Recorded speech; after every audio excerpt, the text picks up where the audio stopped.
What's up, YouTube? This is Gresnick, and welcome back to another reaction video. Today we'll be reacting to Game Theory. Was I wrong about Secret of the Mimic? I don't know, you tell me, it was your theory. I don't really pay attention to anybody else besides the game theorists, so if you got wrong, then I don't know. As always, like and subscribe to the game theorist and myself, and let's get into this. Alright, the Five Nights at Freddy's theory.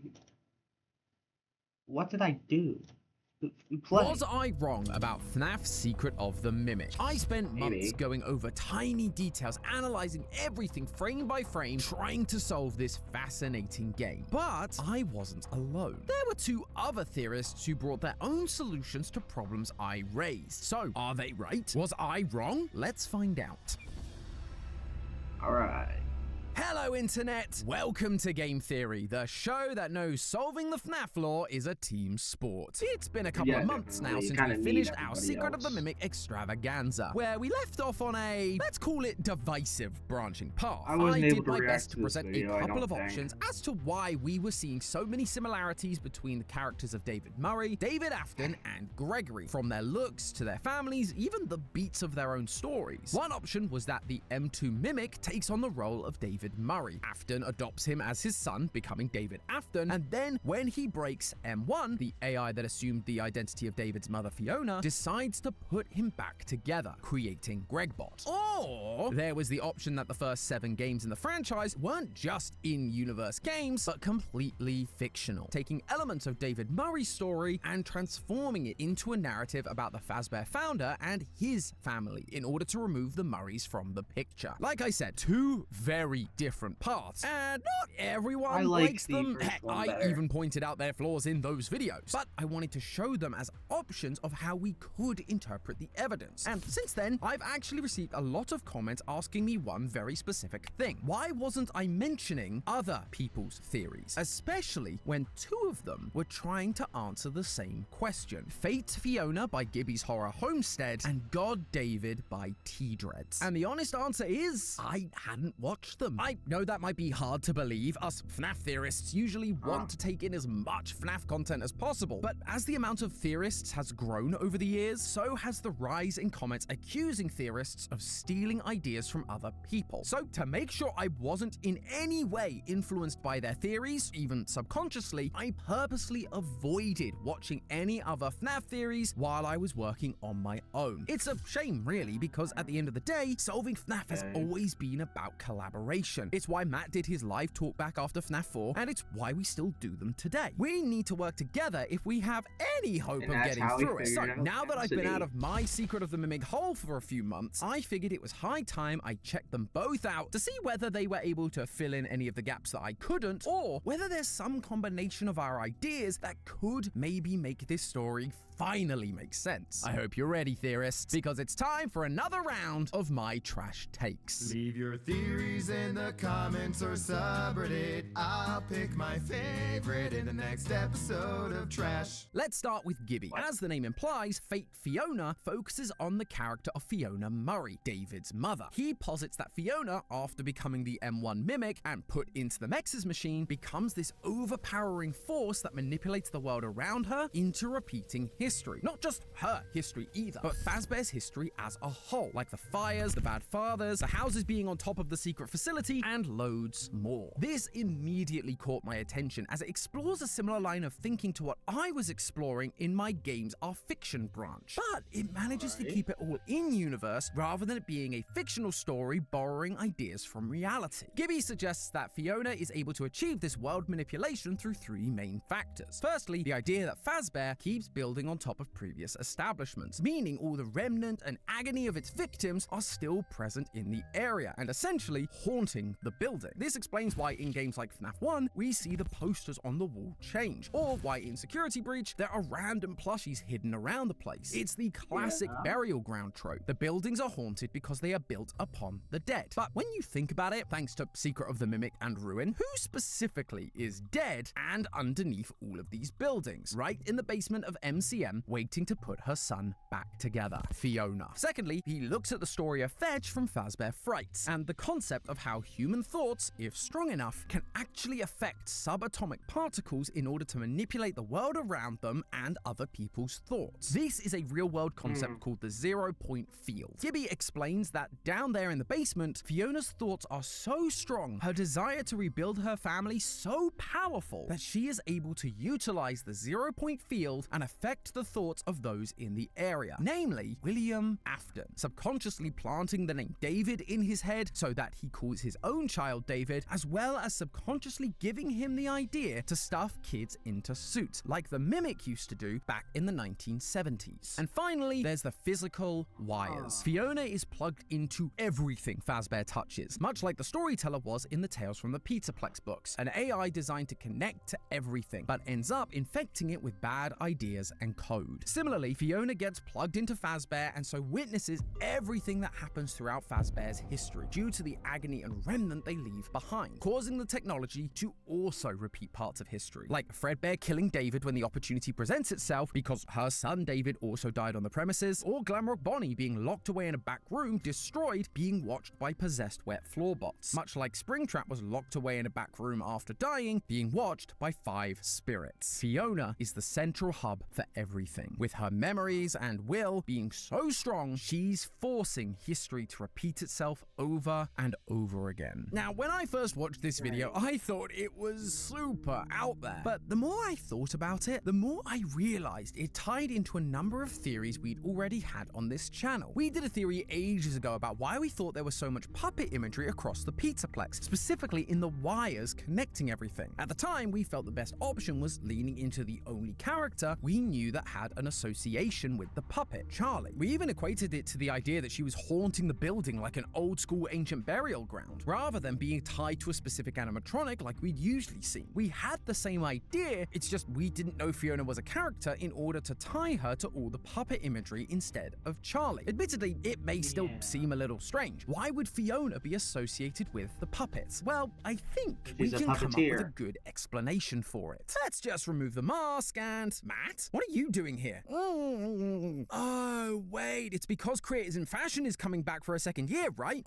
And you're gonna be the MC. And that's not all. We've got Linus Tech Tips, the Try Guys, and loads more creators all there to show the world that just because we're creators doesn't mean we just create quote-unquote merch. I may even have a...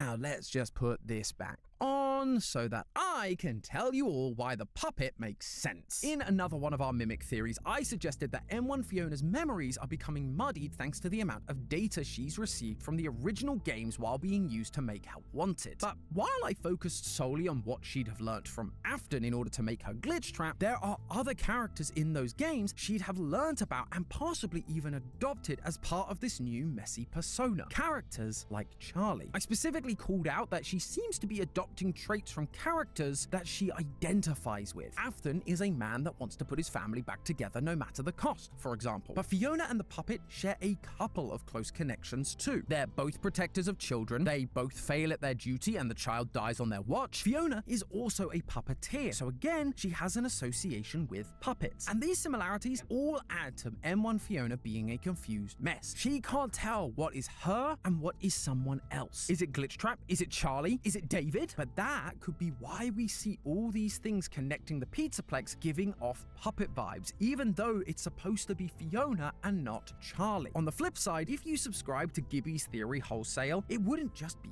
data, but all the agony and remnant and memories of all the victims who died on this one piece of Fazbear land entering Fiona's system, meaning Charlie's memories are now part of Fiona too. But that also brings up the part of the theory that is possibly one of the biggest debates coming out of Secret of the Mimic. Is there possession, or is it just AI? For this theory to work, it requires you to be of the belief that the M1 Mimic program didn't just become Fiona through being an AI, but through possession, using the classic old school FNAF tools of things like Remnant and Agony. Two of the reasons I've seen for M1 being possessed are that she learned to be Fiona after Fiona had died, and that Edwin uses the frequency 4625 on one of the audio logs and hears the voice of Fiona after her death. This frequency is actually associated associated with a ghost radio frequency in the real world, known as the buzzer. As the name implies, it simply broadcasts a static buzz across the airwaves, but occasionally you can hear words, sometimes even voices in the background. But the key thing is, no one claims to be running it, leading some to believe it's ghosts speaking from beyond the grave. However, upon looking into it more, it seems that this radio frequency is something more to do with Russian intelligence, with two other radio stations, the Pip and the Squeaky Wheel, also transmitting a similar signature sound, occasionally interrupted by coded Russian voice messages. It's real messages being sent by real people, not ghosts, which means that if Steel Wool is invoking the iconography of frequency 4625, they're telling us, while it may appear to be something paranormal, it's actually a real person, or at least thing, that's sending the message. John FNAF has a great theory about how it's actually the mycelium men who have recorded Fiona trying to help Edwin, because the AI Edwin made in all of his inventions was designed to know what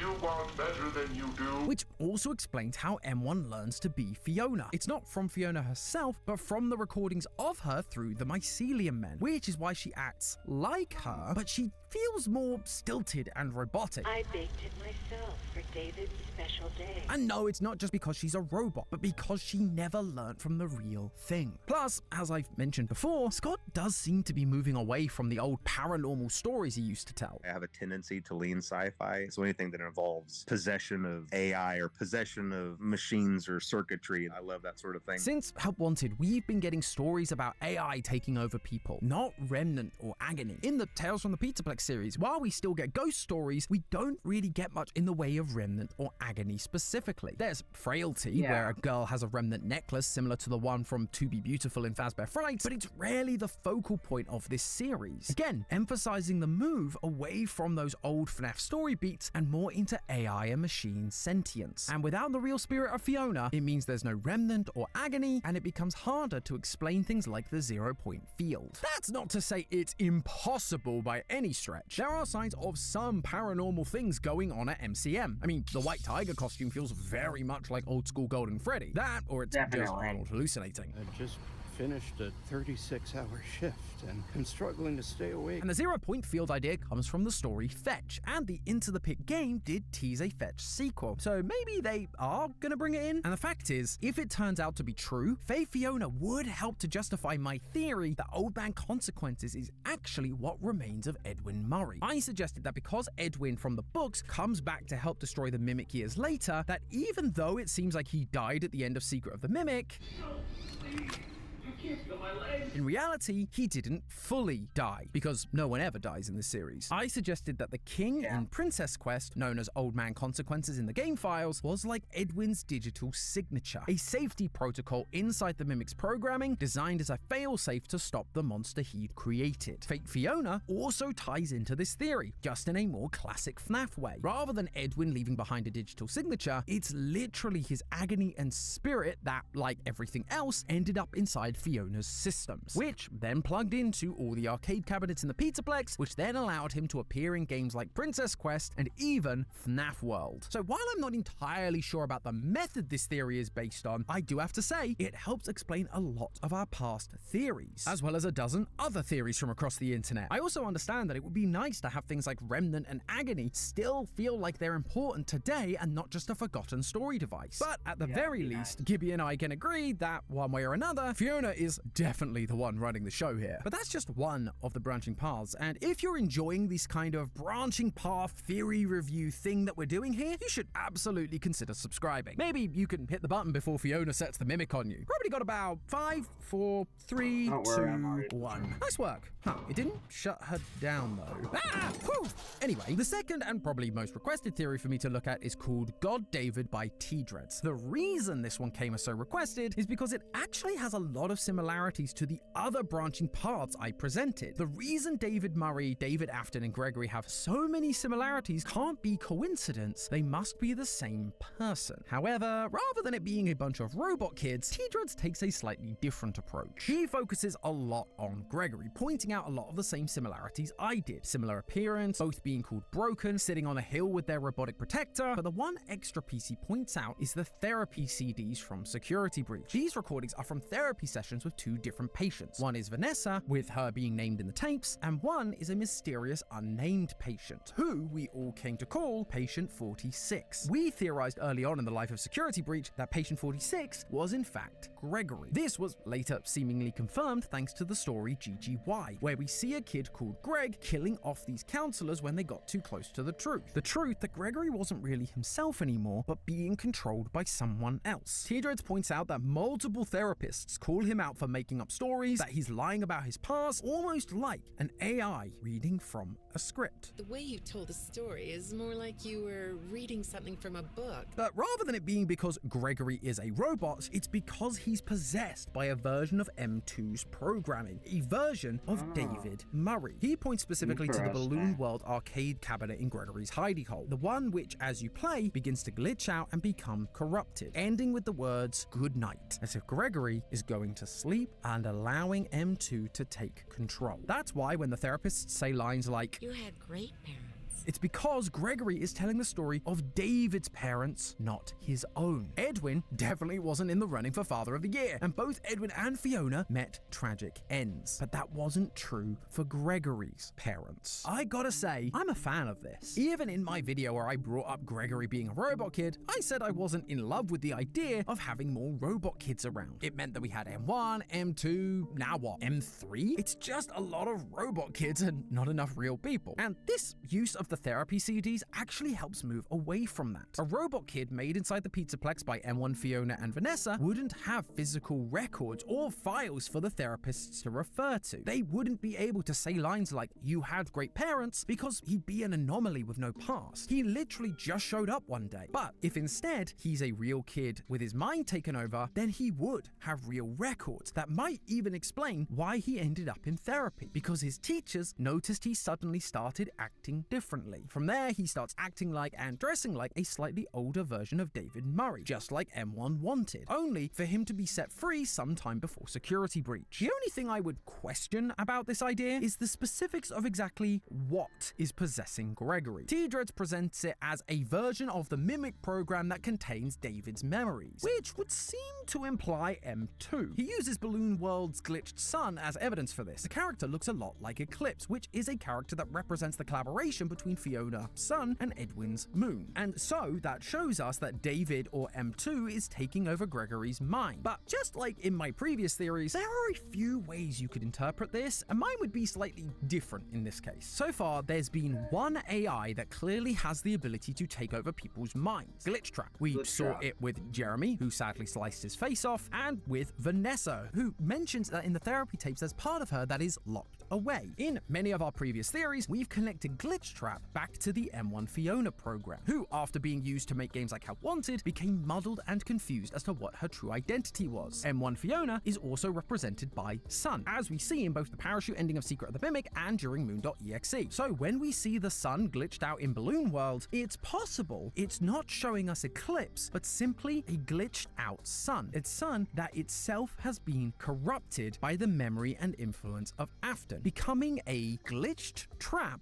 for Gregory. So if we have an AI program that can take control of human minds, that human can also have an internal dialogue with, and it's the same one already taking over the entire Pizzaplex, it makes the most sense for Gregory to also be taken over by that same entity, rather than having a bunch of different mimic AIs all existing at the same time. Otherwise, you end up with the same problem that I had with my own Gregbot theory, where it's just so many of one thing, robot kids or AI, and it becomes so complicated that it's just not satisfying anymore. It's Occam's razor. Sometimes the simplest solution is the right solution. It being an AI, M1, wouldn't actually change the fact that Gregory has been mind controlled in order to make him a new David either. After all, M2 was a copy of M1's programming, and we theorize that M2 was originally being taught on how to be David through Moon.exe, essentially using the memories M1 had of David to help recreate him. It's just doing the same thing in Gregory's head. It would also tie more into Gregory's persona that we see in GGY, where he takes on the moniker of Dr. Rabbit, which feels more connected to Glitchtrap than to M2 specifically. Plus, Gregory is shown to be hacking the animatronics in that story, which again is not something we'd necessarily expect of David Murray, but would make sense for someone infected by Glitchtrap, who's trying to take control in order to make their vision a reality. But that's just one part of that theory. The second half focuses on the similarities between David Murray and David Afton. T-Dreads once again does his due diligence and not only calls out the same things that I did, but adds a bunch more. Like the fact David Afton's favorite ride is the carousel according to the security logbook, but there isn't a carousel in Fredbear's. There is a carousel, however, in Murray's costume manor, almost as if he's remembering a different child's memories. There's also the line, "Do you miss them?" in the logbook, right next to a picture of Foxy writing a note. And in Moon.exe, there is a note asking the moon to bring back the sun because he misses them. Again, it makes it hard to deny there's a connection here. The challenge becomes the how of it all. Even T-Dreads admits that this part is a bit of a stretch because we just don't have enough evidence yet, but he presents the idea that psychic friend Fredbear actually contains a version of the M2 David AI, which William uses to swap the mind of his son with David Murray. We see the mycelium men who contain mimic technology have the same black eyes with white dots. Glitchtrap resides in a spring Bonnie plush in order to swap minds with Vanessa, and this particular story structure is repeated all over the books like the week before, Into the Pit, Gumdrop Angel, The Monty Within, but most prominently for this theory in a story called Lonely Freddy. A small Freddy asks a child questions to learn more about them in order to assume their identity, eventually swapping bodies with them. Ironically, this is almost identical to a theory we had many years ago. It's just now we understand why. M1 Fiona needs an animatronic genius like Edwin, and now, like Afton, to be able to rebuild her son. Afton is intrigued by these machines that feel alive, and so is willing to go along and plan so that he can study it. All of that makes so much sense, and again, lines up with the same motivations I presented. The main challenge I had with it was the timeline. In our original theory, and also in T-Dread's theory, it presents the questions that psychic friend Fredbear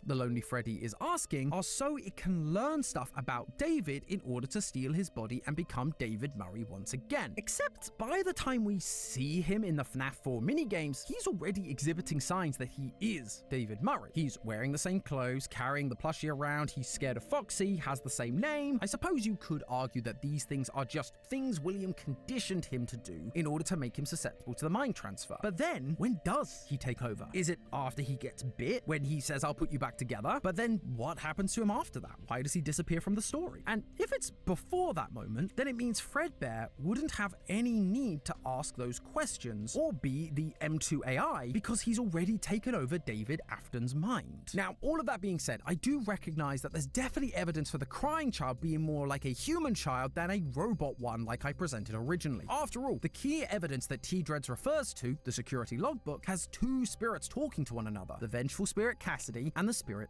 of David. If the Fredbear plush was the M2 David Murray program, then David Afton's spirit would be present and able to attach itself to Fredbear in order to take control and then talk to Cassidy. Plus, in the logbook, we see David struggling with his memories, hence all the questions about favorite toys, rides, and even his name. Cassidy is trying to help him remember, maybe because his own memories have been suppressed for so long by M2, much like with Gregory and the therapy CDs, although we don't ever get the last name from that spirit. So I suppose there is a chance that this is really David Murray's spirit, trying to remember itself after years of wandering, kind of like we see happen to Jake in the Stitch Wraith stories. I mean, Cassidy is calling out his favorite ride is the carousel, which, as T-Dreads points out, the crying child, David, wouldn't have ever witnessed. But we know that David Murray did. And all of this can be happening while M2 is walking around dressed like David Murray, now under the watchful eye of William Afton. And see, this is why I did the branching paths in that original theory to begin with, because it's important to explore all of the options. And I'm so glad to see other theorists exploring alternative ideas from the same evidence, while bringing up new points that agree, but also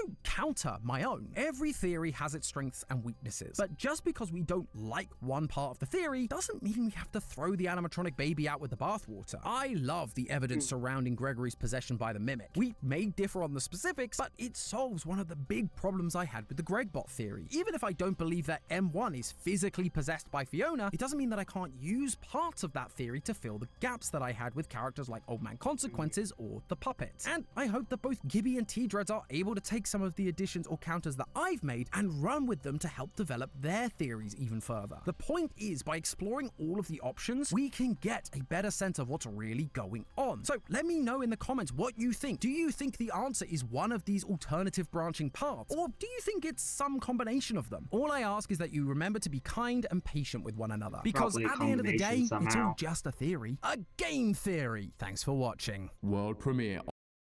I clicked on the video. How did I do that?